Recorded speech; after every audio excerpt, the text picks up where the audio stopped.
Hello student, তো আজকে তোমাদের জন্য নিয়ে এসেছি আমি নবম শ্রেণী গণিত রায় মার্টিন প্রশ্নবিচিত্রা দ্বিতীয় পর্যায়ক্রমিক মূল্যায়ন 2025। তো দেখো আজকে 16 নম্বর স্কুলটা নিয়েছি। তো চলো 16 নম্বর স্কুলের প্রশ্নগুলোর অ্যান্সার করাবো। তো চলে যাবো আমরা প্রশ্নগুলোতে। একের 1 নম্বর প্রশ্নটা দেখো কী বলেছে, একটি দ্রব্যের বিক্রয় মূল্য 360 টাকা হলে 10% ক্ষতি হয়, দ্রব্যটির ক্রয় মূল্য কত?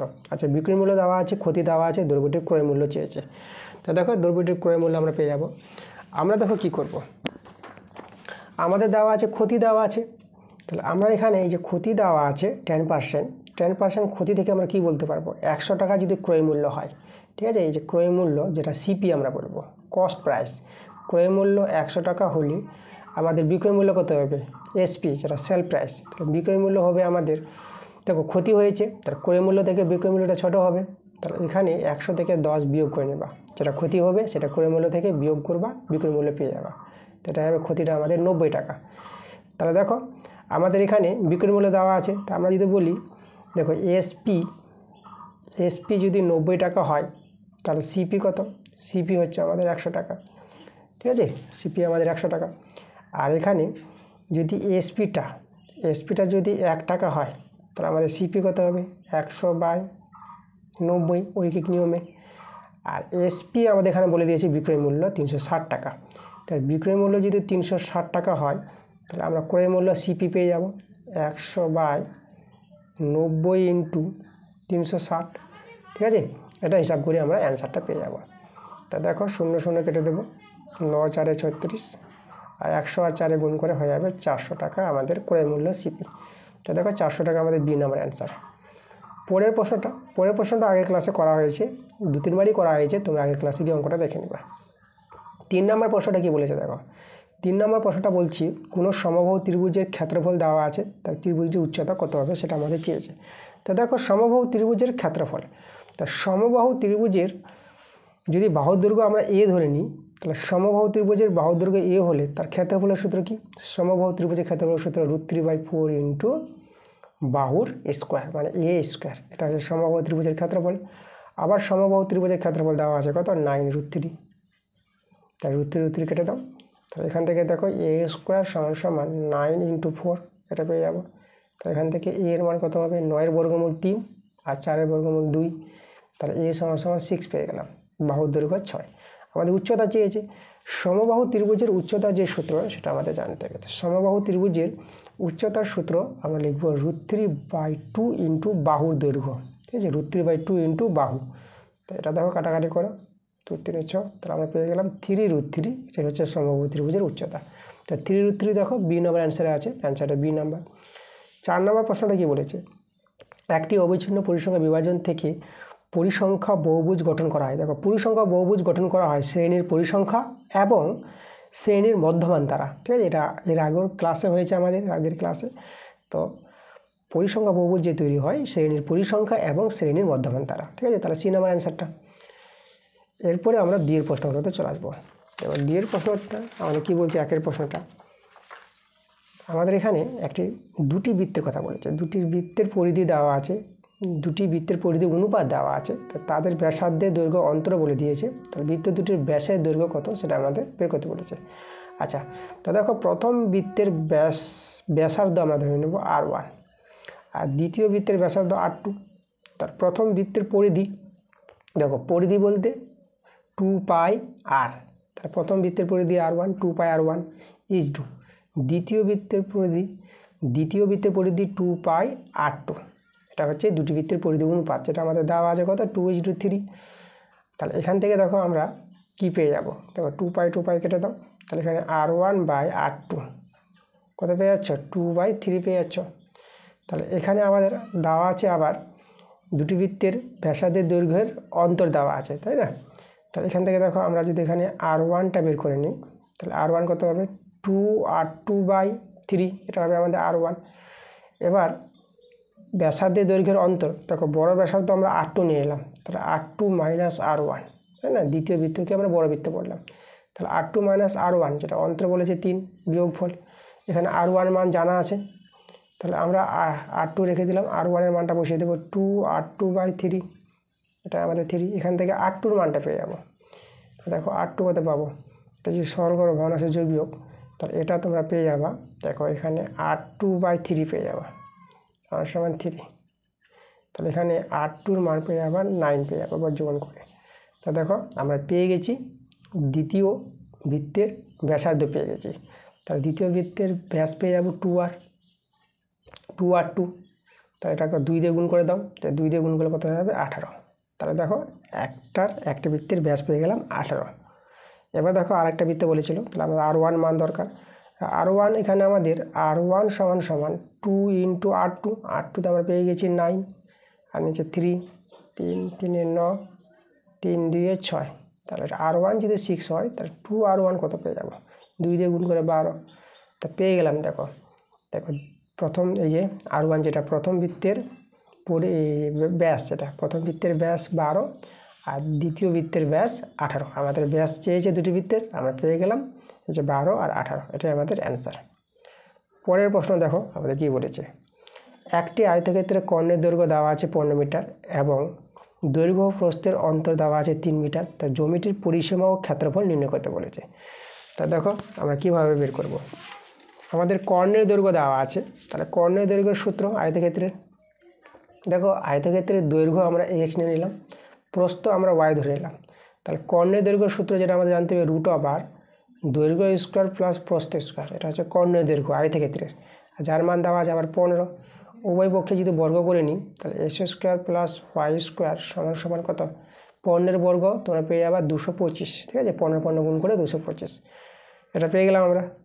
আবার আমাদের কি বলেছে দেখো, এই যে দৈর্ঘ্য প্রস্থের অন্তর বলেছে 3 মিটার। তাহলে দৈর্ঘ্য প্রস্থের অন্তর বলতে দৈর্ঘ্য হচ্ছে x, প্রস্থ y, তাহলে x - y সমান 3। x - y মান পেয়ে গেলাম। আমরা এখানে কি করব, a² + b² সূত্র a - b তার হোল স্কোয়ার প্লাস 2ab সমান 225। দেখো এটা আমরা করতে পারবো। তাহলে আমরা কি করব, মান বসিয়ে দেবো। দেখো x - y এর মান 3, তাহলে এখানে 3 এর স্কোয়ার 2xy আর 225। তাহলে এখান থেকে দেখো xy এর মানটা পেয়ে গেলে, xy হচ্ছে দৈর্ঘ্য ইনটু প্রস্থ, তাহলে আমরা আয়তক্ষেত্রের ক্ষেত্রফল পেয়ে যাবো। তাহলে এখানে 2xy সমান 225, এদিকে 3 এর স্কোয়ার 9, 9টা এখানে বিয়োগ হয়ে যাবে। তাহলে এখানে যদি আমরা 9 বিয়োগ করি তাহলে আমরা কত পেয়ে যাবো 216। 2 দিয়ে যদি কাটাকাটি করি তাহলে আমরা পেয়ে যাবো 108। তা দেখো আমরা একটা অ্যান্সার পেয়ে গেলাম। এই যে আয়তক্ষেত্রের ক্ষেত্রফল দৈর্ঘ্য ইনটু প্রস্থ কত পেয়ে গেলাম আমরা 108 পেয়ে গেলাম। তাহলে একটা অ্যান্সার হয়ে গেছে আমাদের। এই যে ক্ষেত্রফল বের করতে বলেছিল। এবার জমিটির পরিসীমা দরকার।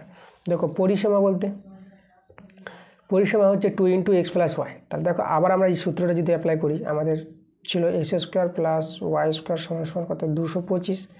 তাহলে এখানে আমরা সূত্রটা অ্যাপ্লাই করব x + y তার হোল স্কোয়ার মাইনাস 2xy সমান 225। তা দেখো a² + b² দুটো সূত্র আছে, x + y তার হোল স্কোয়ার মাইনাস 2xy, আরেকটা আছে a² + b² সূত্র a - b তার হোল স্কোয়ার প্লাস 2ab, দুটোই সূত্র অ্যাপ্লাই করা হয়। তাহলে এখানে আমরা এটা সূত্র অ্যাপ্লাই করে দেখো আমরা এখানে x + y এর মানটা বের করার চেষ্টা করব। তাহলে এখানে 2 × xy এর মান আমরা বের করলাম 108, এদিকে 225। তাহলে x + y সমান 225, এটা যদি 2 দিয়ে গুণ করে দাও তো এটা পেয়ে যাবে কত 216 পেয়ে যাবে। এখানে আমাদের বর্গ আছে স্কোয়ারটা, x + y তার বর্গ। এটা যদি আমরা বিয়োগ করে দিই তাহলে আমরা বিয়োগ করে কত পাবো, এটা তো আমরা বিয়োগ করে পেয়ে যাবো, বিয়োগ হবে না আমাদের, এটা এদিকে মাইনাস আছে তো এখানে প্লাস হয়ে যাবে। ঠিক আছে, এটা মাইনাসটা প্লাস হবে, যোগ হবে, যোগ করে তোমরা পেয়ে যাবে 441। তাহলে এর বর্গমূল আমরা x + y 441 বর্গমূল তোমরা পেয়ে যাবে 21। ঠিক আছে, এবার আমরা কি করব, এটা হচ্ছে দৈর্ঘ্য প্লাস প্রস্থ, তাই 2 গুণ করে দাও এখানে, তাহলে 2 × x + y দৈর্ঘ্য প্লাস প্রস্থ সমান এখানে 2 দিয়ে গুণ করে আমরা পেয়ে যাবো 42 পেয়ে যাবো। তো এটাই তো আমাদের পরিসীমা 2 × দৈর্ঘ্য প্লাস প্রস্থ। দেখো আমরা আয়তক্ষেত্রের পরিসীমা পেয়ে গেলাম 42। ঠিক আছে, 42 মিটার। আর ক্ষেত্রফল তো বের করে নিয়েছিলাম 108 মিটার বর্গমিটার, এটা বর্গমিটার হবে, এটা মিটার। তো এই ছিল আমাদের দুটো অ্যান্সার। পরের প্রশ্নতে চলে যাবো আমরা। দেখো আমাদের এখানে 3 নম্বর প্রশ্নটা কি বলছে দেখো, ABCD সামুদ্রিক আকার ক্ষেত্রফল 100 বর্গ সেমি, BC বাহুর মধ্যবিন্দু P হলে ABP ত্রিভুজের ক্ষেত্রফল কত সেটা আমাদের বলেছি বের করতে। তাহলে দেখো এখানে আমরা এই যে আছি, আচ্ছা ওটা আমাদের আলাদা প্রশ্ন হয়ে গেছে। দেখো আমাদের এই যে 3 নম্বর প্রশ্নটা 2 এর পর 3 এই প্রশ্নটা আছে আমাদের এই স্কুলে। তো দেখো এই প্রশ্নের অ্যান্সার আমাদের আগের ক্লাসে করা হয়ে গেছে, তোমরা চলে যাবা পেজ নাম্বার 198 পাতার স্কুল 14 2 এর 1 অঙ্কটা তোমরা দেখে নেবো আগের ক্লাসে। আমরা চলে আসবো 4 নম্বর অঙ্কটা। 4 নম্বর অঙ্কটা কী বলেছে দেখো, ত্রিভুজ এবিসি এর বিসি সিএ এবি বাহুর মধ্যবিন্দু যথাক্রমে বলে দিয়েছে ডি ই এফ। তাহলে এফই এডিকে ও বিন্দুতে ছেদ করেছে, এডি সমান 6 সেমি হলে এও এর দৈর্ঘ্য বের করতে বলেছে। দেখো আমাদের প্রথমে একটা ত্রিভুজ দেওয়া আছে, তাহলে এই যে আমাদের একটা ত্রিভুজ এবিসি। তাহলে এই এবিসি ত্রিভুজের এখানে আমাদের দেখো আমি এখানে এডি আমরা কী করেছি, এডি আমাদের একটা আমরা যোগ করেছি এডি। আচ্ছা তাহলে এখানে ডিটা আমাদের সব মধ্যবিন্দু বলেছে, তাহলে এখানে আমাদের এই যে আমাদের বলেছে ইএফ এগুলো মধ্যবিন্দু, এই যে ইএফ তো আমরা এখানে যোগ করে দেবো, এই যে ই এটা পাবো আমরা, এই যে এটাকে আমরা ই নাম দিয়ে দিলাম, যে এসি বাহুর মধ্যবিন্দু আছে ই আর এবি বাহুর মধ্যবিন্দু আছে এফ, ঠিক আছে। আর এখানে আমাদের যেটা বলেছে এই যে এডিকে এই যে ই এফিটা এই যে এফি এডিকে ও বিন্দুতে ছেদ করেছে, তাহলে এখানে আমরা একটা ও বিন্দু নিয়ে নিলাম। আমাদের যেটা দেখাতে বলেছে এডির মান দেওয়া আছে 6 সেমি হলে এও, আমাদের এওর মানটা বের করতে হবে। দেখো এওর মানটা আমরা বের করব কিভাবে, আমাদের এখানে যে দুটো ত্রিভুজ আছে, ত্রিভুজ আমরা এই ত্রিভুজটা আর এদিকের বড় ত্রিভুজটা আমরা নেব, সদৃশ্য দেখাবো। দেখো আমরা নিচ্ছি ত্রিভুজ এ ও ই, ঠিক আছে, এ ও ই ও ত্রিভুজ এডিসি, এই ত্রিভুজটা আর এদিকের বড় ত্রিভুজটা এডিসি, এই দুটো ত্রিভুজকে আমরা সদৃশ্য দেখাবো, ঠিক আছে। তো এর সদৃশ্য দেখাতে গেলে দুটো ত্রিভুজ থেকে দুটো শর্ত সমান দেখাবো। 1 নম্বর শর্ত দেখো আমাদের এখানে তোমাদের বলি এই যে এফ আর ই হচ্ছে এবি বাহু এসি বাহুর মধ্যবিন্দু, তা কোনো ত্রিভুজে দুটি বাহুর মধ্যবিন্দুর সংযোজক সরলরেখাংশ তৃতীয় বাহুর সঙ্গে সমান্তরাল হয় এবং অর্ধেক হয়। তাহলে এফি সমান্তরাল বিসি আছে আমাদের এখানে, আমরা পেয়ে গেছি এফি সমান্তরাল বিসি। তাহলে এই দুটো সরলরেখার সমান্তরাল এডিটা ভেদক, তাহলে এখানে দেখো এই কোণের সঙ্গে এই কোণটা সমান হবে এবং অনুরূপ কোণ হবে। তাহলে এখানে আমরা এই শর্তটা নিয়ে নেব, তাহলে এই কোণটা আমরা নেব এ ও ই সমান, আর এই কোণের নাম দেবো এডিসি, কোণ এডিসি, এই দুটো কোণ সমান অনুরূপ কোণ বলে। এবার এই কোণটা দেখো ছোট ত্রিভুজ এবং বড় ত্রিভুজের ক্ষেত্রে, তাহলে 2 নম্বর শর্ত আমরা নিয়ে নেব, এই কোণটার নাম দেব ও এ ই সমান, আবার ওই কোণের নামটা আবার লিখব ডিএসি বলে, ডিএসি। তাহলে আমরা কি বলতে পারবো, এই দুটো ত্রিভুজ সদৃশ্য, ত্রিভুজ এ ও ই সদৃশ্য চিহ্ন এভাবে দেবা তোমরা, ঠিক আছে, ঢেউ খেলানো, ত্রিভুজ এডিসি, এই দুটো ত্রিভুজ সদৃশ্য পেয়ে গেলাম, তাই না। এবার দেখো সদৃশ্য ত্রিভুজের আমরা কি জানি, দেখো আমরা জানি যে এডি বাই এও সমান হবে এসি বাই কত, এই যে এসি বাই আমরা লিখতে পারবো এই যে এই যে এও বলেছি তো এই যেন এডি বাই এও বললাম, এসি বাই এই লিখে দিলাম। এবার এখানে আমরা মান বসিয়ে দেবো, এডির মান জানা আছে আমাদের 6 সেমি বলে দিয়েছে, দেখো প্রশ্নে এডির মান হচ্ছে আমাদের, দেখো এডির মান আমাদের 6 সেমি, তার মানটা আমরা বসিয়ে দেবো এখানে, এডি জায়গায় আমরা যে 6 বসিয়ে দিলাম।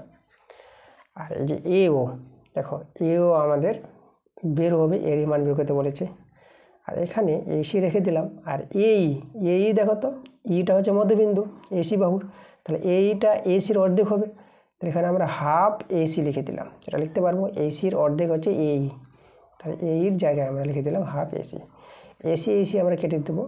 তাহলে এখান থেকে আমরা মান পেয়ে যাব এ ওর মান, তাহলে এও সমান যদি বলি কত হবে, তাহলে এই দুটো গুণ করে নেব, 6 ইন্টু হাফ কাটাকাটি করো, এটা 3 পেয়ে গেল। তা দেখো আমরা পেয়ে গেলাম এ ওর মানটা, এ ওর মান কত 3 সেমি, ঠিক আছে, 3 সেমি, এটাই আমাদের অ্যান্সার। চলে যাবো আমরা পরের প্রশ্নে। দেখো আমাদের এখানে 5 নম্বর প্রশ্নটা কি বলেছে,